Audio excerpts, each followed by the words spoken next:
ಇವತ್ತು ನಮ್ಮ ಹತ್ರ ಇದೆ ವಿವೋ X200. ಈ ಫೋನ್ ನಾನು 6 ಡೇಸ್ ಇಂದ ಯೂಸ್ ಮಾಡ್ತಾ ಇದ್ದೀನಿ.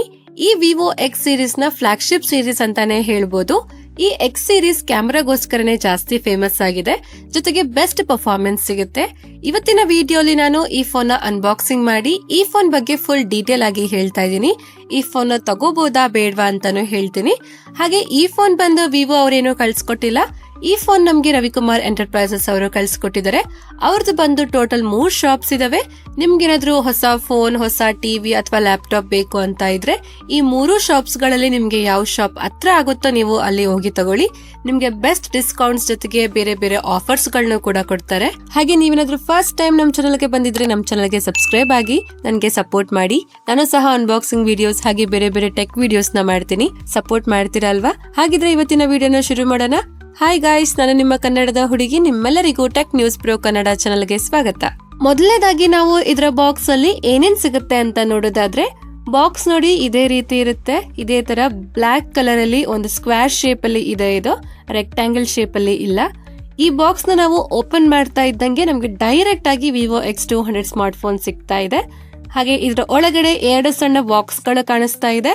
ಈ ಬಾಕ್ಸ್ ಅಲ್ಲಿ ನಮ್ಗೆ sim ejector tool, user manual, quick start guide ಸಿಗುತ್ತೆ. ಒಂದು ಒಳ್ಳೆ ಕ್ವಾಲಿಟಿಯ ಸಿಲಿಕಾನ್ ಬ್ಯಾಕ್ ಕವರ್ ಕೂಡ ಇದೆ. ಇದು ಬೇಗ ಏನು ಗಲೀಜ್ ಆಗೋದಿಲ್ಲ. ಹಾಗೆ ಇಲ್ಲಿ ಇನ್ನೊಂದು ಬಾಕ್ಸ್ ಅಲ್ಲಿ ನಮ್ಗೆ 90 ವ್ಯಾಟ್ ಫಾಸ್ಟ್ ಚಾರ್ಜಿಂಗ್ ಅಡಾಪ್ಟರ್ ಸಿಗುತ್ತೆ. Type A to type C cable ಸಿಗುತ್ತೆ. ಈ ಬಾಕ್ಸ್ ಅಲ್ಲಿ ನಮ್ಗೆ ಎಲ್ಲಾನು ಸಿಗುತ್ತೆ. ನೀವು ಯಾವುದೇ ರೀತಿಯ ಎಕ್ಸ್ಟ್ರಾ ಖರ್ಚು ಮಾಡೋ ಅಗತ್ಯನೇ ಇರೋದಿಲ್ಲ. ಯೂಶಲಿ ಫ್ಲಾಗ್ಶಿಪ್ ಫೋನ್ ಬಾಕ್ಸ್ ಅಲ್ಲಿ ಚಾರ್ಜಿಂಗ್ ಅಡಾಪ್ಟರ್ ಸಿಗೋದಿಲ್ಲ. ಈ ಫೋನ್ ಬಾಕ್ಸ್ ಅಲ್ಲಿ ಸಿಗುತ್ತೆ. ಇದೊಂದು ಒಳ್ಳೆ ವಿಷಯನೇ. ಈ ಫೋನ್ ನ ಡಿಸೈನ್ ಚೆನ್ನಾಗಿದೆ, ತುಂಬಾ ಪ್ರೀಮಿಯಂ ಆಗಿದೆ. ಈ ಡಿಸೈನ್ ಕೆಲವರಿಗೆ ಇಷ್ಟ ಆಗ್ಬೋದು, ಇನ್ನು ಕೆಲವರಿಗೆ ಇಷ್ಟ ಆಗದೇನೋ ಇರಬಹುದು. ಇದರ back side triple rear camera setup ಇದೆ. ಇಲ್ಲಿ ನಮ್ಗೆ 4 ಕ್ಯಾಮೆರಾ ಇರೋ ತರ ಕಾಣಿಸಿದ್ರು ಇದರಲ್ಲಿ ಇರೋದು ಟ್ರಿಪಲ್ ಕ್ಯಾಮೆರಾ. ಇದರ ಕ್ಯಾಮೆರಾ ಮಾಡ್ಯೂಲ್ ತುಂಬಾ ದೊಡ್ಡದಾಗಿದೆ, ಆದ್ರೂ ಈ ಫೋನ್ ಕಂಫರ್ಟಬಲ್ ಆಗಿ ಫೀಲ್ ಆಗುತ್ತೆ. ಇದರಲ್ಲಿ ಝೀಸ್ ನ ಕೋಟಿಂಗ್ ಇದೆ, ಝೀಸ್ ಬ್ರಾಂಡಿಂಗ್ ಸಿಗುತ್ತೆ. ಈ ಫೋನ್ ಮಿನಿಮಲಿಸ್ಟಿಕ್ ಆಗಿದೆ. ಹಾಗೆ ಇದರ ಬ್ಯಾಕ್ ನ ಪಾಲಿಕಾರ್ಬನೇಟ್ ಇಂದ ಮಾಡಿದರೆ. ಅಲ್ಯೂಮಿನಿಯಂ ಫ್ರೇಮ್ ಇದೆ. ಈ ಫೋನ್ ನಾವು ಕೈಯಲ್ಲಿ ಹೋಲ್ಡ್ ಮಾಡಿದಾಗ ಪ್ರೀಮಿಯಂ ಫೀಲ್ ಸಿಗುತ್ತೆ. ಆದ್ರೆ ಇದರ ಗ್ರಿಪ್ ಸ್ವಲ್ಪ ಅಷ್ಟೊಂದು ಚೆನ್ನಾಗಿಲ್ಲ. ಇದು ಸ್ವಲ್ಪ ಸ್ಲಿಪ್ಪರಿ ಆಗಿದೆ, ಕೈಯಿಂದ ಬೀಳೋ ಚಾನ್ಸಸ್ ತುಂಬಾ ಇದೆ. ನೀವು ಇದಕ್ಕೆ ಬ್ಯಾಕ್ ಕವರ್ ಹಾಕಿನೇ ಯೂಸ್ ಮಾಡಬೇಕು. ಹಾಗೆ ಈ ಫೋನ್ ಬಂದು 2 ಕಲರ್ಸ್ ಅಲ್ಲಿ ಸಿಗ್ತಾ ಇದೆ. ಈಗ ನಮ್ಮ ಹತ್ರ ಇರೋದು ಕಾಸ್ಮೋಸ್ ಬ್ಲಾಕ್, ಇನ್ನೊಂದು ಬಂದು ನ್ಯಾಚುರಲ್ ಗ್ರೀನ್. ಈ 2 ಕಲರ್ ಅಲ್ಲಿ ನಿಮ್ಗೆ ಯಾವ ಕಲರ್ ಇಷ್ಟ ಆಯ್ತು ಅಂತ ಕಮೆಂಟ್ ಮಾಡಿ. ನೆಕ್ಸ್ಟ್ ಇದರ ವೆಯ್ಟ್ ಬಗ್ಗೆ ನಾವು ಮಾತಾಡೋದಾದ್ರೆ, ಈ ಫೋನ್ 197 ಗ್ರಾಮ್ ಇದೆ. ಹಾಗೆ 8mm ಥಿಕ್ನೆಸ್ ನ ಹೊಂದಿದೆ. ಈ ಫೋನ್ ಅಲ್ಲಿ 5800 mAh ಬಿಗ್ ಬ್ಯಾಟರಿ ಇದ್ರೂನು ಇದು 197 ಗ್ರಾಮ್ ಇದೆ ಅಷ್ಟೇ. ಇದರ ವೆಯ್ಟ್ ಹಾಗೆ ಥಿಕ್ನೆಸ್ ನ ಸರಿಯಾಗಿ ಮೇಂಟೈನ್ ಮಾಡಿದ್ದಾರೆ. ಹಾಗೆ ನಾವು ಕೈಯಲ್ಲಿ ಹೋಲ್ಡ್ ಮಾಡಿದಾಗ ಜಾಸ್ತಿ ಭಾರ ಇದೆ ಅಂತ ಫೀಲ್ ಆಗೋದಿಲ್ಲ. ಈ ಫೋನ್ ಸ್ಲಿಮ್ ಅಂಡ್ ಸ್ಟೈಲಿಶ್ ಆಗಿದೆ. ನೆಕ್ಸ್ಟ್ ಇದರ ಪೋರ್ಟ್ಸ್ ಹಾಗೂ ಬಟನ್ಸ್ ಬಗ್ಗೆ ನಾವು ಮಾತಾಡೋದಾದ್ರೆ, ಈ ಫೋನ್ ನ ಕೆಳಗಡೆ ಸಿಮ್ ಕಾರ್ಡ್ ಟ್ರೇ ಇದೆ. ಇದು ಡ್ಯುಯಲ್ ನ್ಯಾನೋ ಸಿಮ್ ಸ್ಲಾಟ್ ಆಗಿದೆ. ಇದರಲ್ಲಿ 2 ಸಿಮ್ ನ ಹಾಕಬಹುದು, ಆದ್ರೆ ಮೆಮೊರಿ ಕಾರ್ಡ್ ನ ಹಾಕೋದಕ್ಕೆ ಆಗೋದಿಲ್ಲ. ಹಾಗೆ ಇದರಲ್ಲಿ ಈ ಸಿಮ್ ಕಾರ್ಡ್ ಆಪ್ಷನ್ ಕೂಡ ಸಿಗುತ್ತೆ. ಮೈಕ್ರೋಫೋನ್ ಇದೆ. 3.2 Gen 1 USB type C port ಇದೆ. ಹಾಗೆ ಸ್ಪೀಕರ್ ಗ್ರಿಲ್ ಇದೆ. ಈ ಫೋನ್ ರೈಟ್ ಹ್ಯಾಂಡ್ ಸೈಡ್ ಅಲ್ಲಿ ಇಲ್ಲಿ power on and of button ಇದೆ. ಇದರ ಮೇಲೆ ವಾಲ್ಯೂಮ್ ರಾಕರ್ ಇದೆ. ಲೆಫ್ಟ್ ಹ್ಯಾಂಡ್ ಸೈಡ್ ಅಲ್ಲಿ ಏನೂ ಇಲ್ಲ, ಖಾಲಿ ಇದೆ. ಈ ಫೋನ್ ನ ಮೇಲೆ ನಾಯ್ಸ್ ಕ್ಯಾನ್ಸಲಿಂಗ್ ಮೈಕ್ರೋಫೋನ್ ಇದೆ, ಸ್ಪೀಕರ್ ಇದೆ. ಹಾಗೆ ಈ ಫೋನ್ ಅಲ್ಲಿ ಡ್ಯುಯಲ್ ಸ್ಟೀರಿಯೋ ಸ್ಪೀಕರ್ ಸಿಗ್ತಾ ಇದೆ. ಇದರ ಆಡಿಯೋ ಕ್ವಾಲಿಟಿ ಚೆನ್ನಾಗಿದೆ. ಇದರಲ್ಲಿ ಬೇಸ್ ಜಾಸ್ತಿ ಕೇಳಿಸುತ್ತೆ, ಇದರಿಂದ ಲೌಡ್ನೆಸ್ ಸ್ವಲ್ಪ ಕಡಿಮೆ ಕೇಳಿಸುತ್ತೆ. ಲೌಡ್ನೆಸ್ ಇನ್ನು ಸ್ವಲ್ಪ ಬೆಟರ್ ಆಗಿ ಇದ್ದಿದ್ರೆ ಚೆನ್ನಾಗಿರ್ತಾ ಇತ್ತು, ಆದ್ರೂ ಆಡಿಯೋ ಕ್ವಾಲಿಟಿ ಚೆನ್ನಾಗಿದೆ.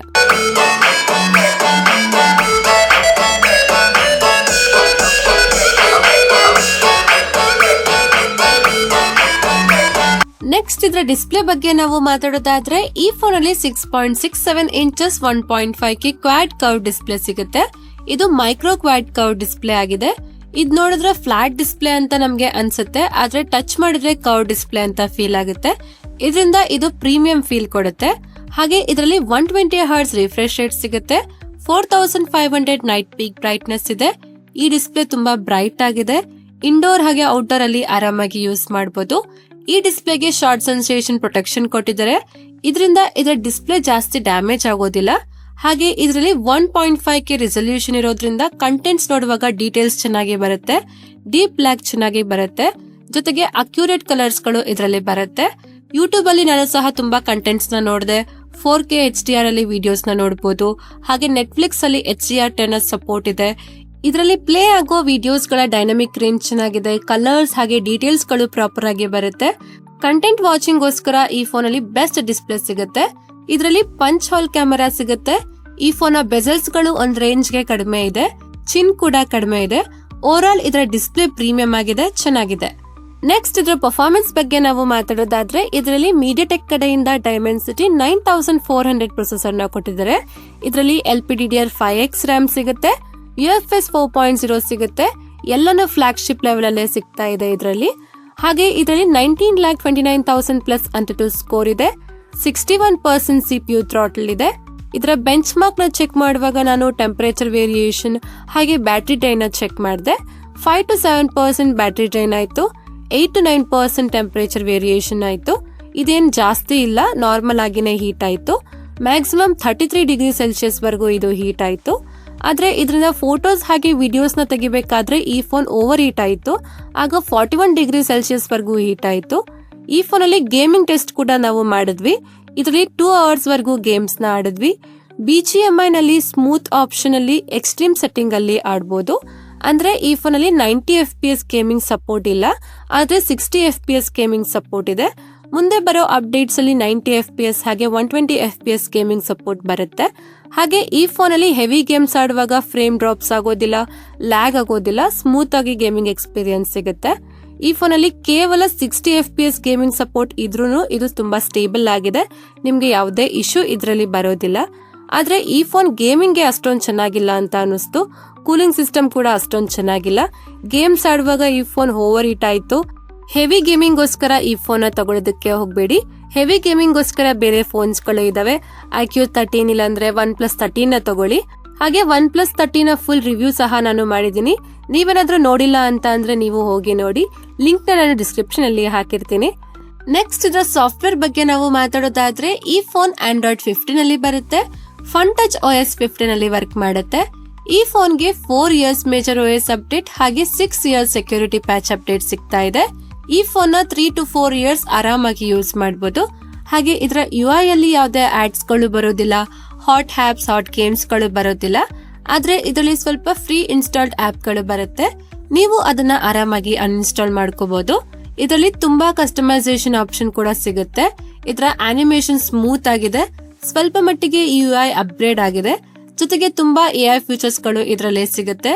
ಪರ್ಸನಲಿ UI ನನಗೆ ಅಷ್ಟೊಂದು ಇಷ್ಟ ಆಗಿಲ್ಲ, ಆದ್ರೂ ಈ ಫೋನ್ ಒಂದ್ ರೇಂಜ್ ಗೆ ಚೆನ್ನಾಗಿದೆ, ಯೂಸ್ ಮಾಡಬಹುದು. ನೆಕ್ಸ್ಟ್ ಇದರ ಕ್ಯಾಮೆರಾ ಕ್ವಾಲಿಟಿ ಬಗ್ಗೆ ನಾವು ಮಾತಾಡೋದಾದ್ರೆ ಇದ್ರ back side triple rear camera setup ಇದೆ. ಈ 3 ಕ್ಯಾಮೆರಾಗಳು 50 ಮೆಗಾ ಪಿಕ್ಸೆಲ್ ಕ್ಯಾಮೆರಾ ಆಗಿದೆ. 50 ಮೆಗಾ ಪಿಕ್ಸೆಲ್ ಮೇನ್ ಕ್ಯಾಮೆರಾದಲ್ಲಿ ಸೋನಿ ಕಡೆಯಿಂದ IMX 921 ಸೆನ್ಸರ್ ನ ಕೊಟ್ಟಿದ್ದಾರೆ. ಇದರಲ್ಲಿ OIS ನ ಸಪೋರ್ಟ್ ಇದೆ.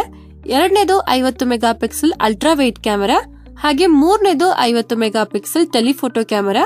ಇದರಲ್ಲಿನೂ ಸೋನಿ ಕಡೆಯಿಂದ IMX 882 ಸೆನ್ಸರ್ ನ ಕೊಟ್ಟಿದ್ದಾರೆ. ಇದರ ಫೋಟೋ ಕ್ವಾಲಿಟಿನ ನೋಡೋದಾದ್ರೆ ಫೋಟೋಸ್ ಗಳಲ್ಲಿ ಕಲರ್ಸ್ ಗಳು ಹಾಗೆ ಸ್ಕಿನ್ ಟೋನ್ಸ್ ಅಕ್ಯುರೇಟ್ ಆಗಿ ಬರುತ್ತೆ, ಡೀಟೇಲ್ ಚೆನ್ನಾಗಿ ಬರುತ್ತೆ.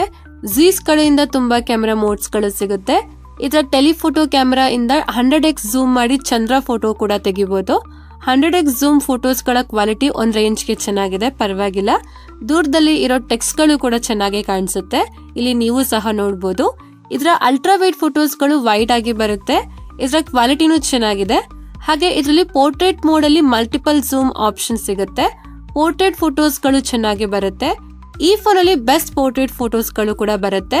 ಆದ್ರೆ ಪೋರ್ಟ್ರೇಟ್ ಅಲ್ಲಿ 100mm ಝೂಮ್ ಮಾಡಿ ಫೋಟೋಸ್ ನ ತೆಗೆದಾಗ ಫೋಟೋಸ್ ಗಳು ಸ್ವಲ್ಪ ವಾರ್ಮ್ ಆಗಿ ಬರುತ್ತೆ, ಕಲರ್ಸ್ ಎಲ್ಲ ಚೇಂಜ್ ಆಗಿರುತ್ತೆ. ಹಾಗೆ ಇದರಲ್ಲಿ ಮೈಕ್ರೋ ಫೋಟೋಸ್ ಗಳು ಕೂಡ ತೆಗಿಬಹುದು. ಇದರ ಕ್ವಾಲಿಟಿನೂ ಚೆನ್ನಾಗಿ ಡೀಟೇಲ್ ಆಗಿ ಬರುತ್ತೆ. ಹಾಗೆ ಈ ಫೋನ್ ಅಲ್ಲಿ 4K ವಿಡಿಯೋಸ್ ನ 60 FPS ಅಲ್ಲಿ ತೆಗಿಬಹುದು. ಇದರಲ್ಲಿ 8K ವಿಡಿಯೋಸ್ ಸಪೋರ್ಟ್ ಇಲ್ಲ. 8K ವಿಡಿಯೋ ಸಪೋರ್ಟ್ ಇರಬೇಕಾಗಿತ್ತು, ಇನ್ನು ಚೆನ್ನಾಗಿರ್ತಾ ಇತ್ತು, ಆದ್ರೆ ಇದರಲ್ಲಿ ಕೊಟ್ಟಿಲ್ಲ. ಹಾಗೆ ಇದರ ವಿಡಿಯೋ ಸ್ಟೇಬಲ್ ಆಗಿದೆ, ಕಲರ್ಸ್ ಅಕ್ಯುರೇಸಿ ಚೆನ್ನಾಗಿದೆ, ಸ್ಕಿನ್ ಟೋನ್ಸ್ ಚೆನ್ನಾಗಿದೆ. ಇದರಲ್ಲಿ ಪೋರ್ಟ್ರೇಟ್ ವಿಡಿಯೋಸ್ 1080p 30 FPS ಅಲ್ಲಿ ತೆಗಿಬಹುದು. ಇದರ ಕ್ವಾಲಿಟಿನೂ ಪರವಾಗಿಲ್ಲ, ಚೆನ್ನಾಗಿದೆ. ಲೋ ಲೈಟ್ ಫೋಟೋಸ್ ವಿಡಿಯೋಸ್ ಚೆನ್ನಾಗಿ ಬರುತ್ತೆ, ಡೀಟೇಲ್ಸ್ ಚೆನ್ನಾಗಿದೆ. ಇದರ ಫ್ರಂಟ್ ಅಲ್ಲಿ 32 ಮೆಗಾ ಪಿಕ್ಸೆಲ್ ಸೆಲ್ಫಿ ಕ್ಯಾಮೆರಾ ಸಿಗುತ್ತೆ. ಇದರಲ್ಲಿ ತೆಗೆದ ಸೆಲ್ಫೀಸ್ ಗಳಲ್ಲಿ ಡೀಟೇಲ್ಸ್ ಸಾಫ್ಟ್ ಆಗಿ ಬರುತ್ತೆ, ಕಲರ್ಸ್ ಹಾಗೆ ಸ್ಕಿನ್ ಟೋನ್ ಚೆನ್ನಾಗಿ ಬರುತ್ತೆ. ಲೈಟ್ ಕಂಟ್ರೋಲ್ ಕೂಡ ಚೆನ್ನಾಗಿದೆ. ಫ್ರಂಟ್ ಕ್ಯಾಮೆರಾ ಇಂದ 4K ವಿಡಿಯೋಸ್ ನ 60 FPS ಅಲ್ಲಿ ತೆಗಿಬಹುದು. ಇದರ ಕ್ವಾಲಿಟಿನೂ ಚೆನ್ನಾಗಿದೆ, ಆದ್ರೆ ಇದರಲ್ಲಿ ಸ್ಟೆಬಿಲೈಸೇಷನ್ ಅಷ್ಟೊಂದು ಚೆನ್ನಾಗಿಲ್ಲ. ಓವರ್ ಆಲ್ ಇದರ ಕ್ಯಾಮೆರಾ ಕ್ವಾಲಿಟಿ ತುಂಬಾ ಚೆನ್ನಾಗಿದೆ. ಇದನ್ನ ಬೆಸ್ಟ್ ಕ್ಯಾಮೆರಾ ಫೋನ್ ಅಂತಾನೆ ಹೇಳ್ಬೋದು. ಕ್ಯಾಮೆರಾ ಅಕಾರ್ಡಿಂಗ್ ನೀವು ಈ ಫೋನ್ ತಗೋಬಹುದು. ನೆಕ್ಸ್ಟ್ ಇದರ ಬ್ಯಾಟರಿ ಲೈಫ್ ಬಗ್ಗೆ ನಾವು ಮಾತಾಡೋದಾದ್ರೆ ಇದರಲ್ಲಿ 5800 mAh ಬಿಗ್ ಬ್ಯಾಟರಿ ಇದೆ. 90 ವ್ಯಾಟ್ ಫಾಸ್ಟ್ ಚಾರ್ಜಿಂಗ್ ಸಪೋರ್ಟ್ ಇದೆ. ಈ ಫೋನ್ 50 ಮಿನಿಟ್ಸ್ ಅಲ್ಲಿ 0 to 100% ಫುಲ್ ಚಾರ್ಜ್ ಆಗುತ್ತೆ. ಇದರ ಬ್ಯಾಟರಿ ಬ್ಯಾಕಪ್ ಕೂಡ ಚೆನ್ನಾಗಿದೆ. ಹೆವಿ ಯೂಸ್ ಮಾಡಿದ್ರೆ 6 to 7 ಅವರ್ಸ್ ಬ್ಯಾಟರಿ ಬ್ಯಾಕಪ್ ಬರುತ್ತೆ. ಹೆವಿ ಯೂಸ್ ಮಾಡಿಲ್ಲ ಅಂತಂದ್ರೆ 1 ಡೇ ಫುಲ್ ಬ್ಯಾಟರಿ ಬ್ಯಾಕಪ್ ಬರುತ್ತೆ. ಹಾಗೆ ಈ ಫೋನ್ ಅಲ್ಲಿ ಎಲ್ಲಾ ಸೆನ್ಸರ್ಗಳು ಸಿಗುತ್ತೆ.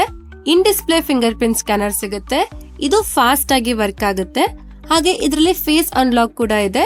ಇದು ಸಹ ಫಾಸ್ಟ್ ಆಗಿ ವರ್ಕ್ ಆಗುತ್ತೆ. ಈ ಎರಡೂ ಸೆನ್ಸರ್ಗಳು ಫಾಸ್ಟ್ ಆಗಿ ಕೆಲಸ ಮಾಡುತ್ತೆ. ನೆಕ್ಸ್ಟ್ ಇದರ ಕನೆಕ್ಟಿವಿಟಿ ಬಗ್ಗೆ ನಾವು ಮಾತಾಡೋದಾದ್ರೆ ಇದರಲ್ಲಿ 14 5G ಬ್ಯಾಂಡ್ಸ್ ಗಳು ಸಿಗುತ್ತೆ. ಡ್ಯುಯಲ್ 4G ಸಪೋರ್ಟ್ ಇದೆ. ವೈಫೈ 7 ಇದೆ. ಬ್ಲೂಟೂತ್ 5.4 ಇದೆ.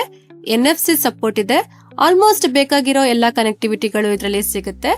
ಇದರ 5G ಕನೆಕ್ಟಿವಿಟಿನೂ ಚೆನ್ನಾಗಿದೆ. ಕಾಲ್ ಬಂದಾಗ 5G ಇಂದ 4G ಗೆ ಏನು ಶಿಫ್ಟ್ ಆಗೋದಿಲ್ಲ.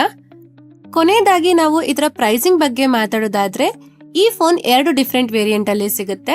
12GB RAM 256GB ಸ್ಟೋರೇಜ್ ಹಾಗೆ 16GB RAM 512GB ಸ್ಟೋರೇಜ್. ಇದರ ಬೇಸ್ ವೇರಿಯಂಟ್ 65,999ಗೆ ಸಿಗುತ್ತೆ. ಇದರ ಹೈಯರ್ ವೇರಿಯಂಟ್ 71,999ಗೆ ಸಿಗುತ್ತೆ. ಹಾಗಿದ್ರೆ ಈ ಫೋನ್ ತಗೋಬಹುದಾ ಅಂತ ಕೇಳಿದ್ರೆ ತಗೋಬಹುದು. ಇದರ ಕ್ಯಾಮೆರಾ ಕ್ವಾಲಿಟಿ ತುಂಬಾ ಚೆನ್ನಾಗಿದೆ, ಆದ್ರೆ ಇದರಲ್ಲಿ ಪರ್ಫಾರ್ಮೆನ್ಸ್ ಅಷ್ಟೊಂದು ಚೆನ್ನಾಗಿಲ್ಲ. ಹಾಗೆ ಫೋನ್ ಸ್ವಲ್ಪ ಹೀಟ್ ಆಗುತ್ತೆ. ಇದನ್ನ ಬಿಟ್ರೆ ಈ ಫೋನ್ ಚೆನ್ನಾಗಿದೆ. ಯಾರಿಗಾದ್ರೂ ವಿವೋ ಕಡೆಯಿಂದಾನೇ ಒಂದು ಬೆಸ್ಟ್ ಕ್ಯಾಮೆರಾ ಫೋನ್ ಬೇಕು ಅಂತ ಇದ್ರೆ ನೀವು ಈ ಫೋನ್ ತಗೋಬಹುದು. ಕ್ಯಾಮೆರಾಗೋಸ್ಕರ ಇದು ಬೆಸ್ಟ್ ಇದೆ. ಇದರ ಡಿಸೈನ್ ಡಿಸ್ಪ್ಲೇ ಚೆನ್ನಾಗಿದೆ, ಪ್ರೀಮಿಯಂ ಆಗಿ ಕಾಣಿಸುತ್ತೆ. ಈ ಫೋನ್ ತಗೋಬೇಕು ಅಂತ ಇರೋರು ತಗೋಬಹುದು. ಇಷ್ಟೇ ಫ್ರೆಂಡ್ಸ್, ಇವತ್ತಿನ ವಿಡಿಯೋ ಅಲ್ಲಿ ವಿವೋ X200 ನ ಅನ್ಬಾಕ್ಸಿಂಗ್ ಮಾಡಿ ರಿವ್ಯೂ ಮಾಡಿದೀನಿ. ಈ ವಿಡಿಯೋ ಇಷ್ಟ ಆದ್ರೆ ಲೈಕ್ ಮಾಡಿ, ನಮ್ಮ ಚಾನಲ್ಗೆ ಸಬ್ಸ್ಕ್ರೈಬ್ ಆಗಿ ನನಗೆ ಸಪೋರ್ಟ್ ಮಾಡಿ. ಹಾಗೆ ನಿಮ್ಗೆ ಯಾವುದೇ ಡೌಟ್ ಇದ್ರೂ ಕಮೆಂಟ್ ಮಾಡಿ. ಈ ವಿಡಿಯೋನ ನಿಮ್ಮ ಫ್ರೆಂಡ್ಸ್ ಅಂಡ್ ಫ್ಯಾಮಿಲಿ ಅವ್ರಿಗೆ ಶೇರ್ ಮಾಡಿ. ಧನ್ಯವಾದಗಳು. Thank you for watching. Next video ಸಿಗೋಣ. ಅಲ್ಲಿವರೆಗೂ ಕಾಯ್ತಾ ಇರಿ. Bye by.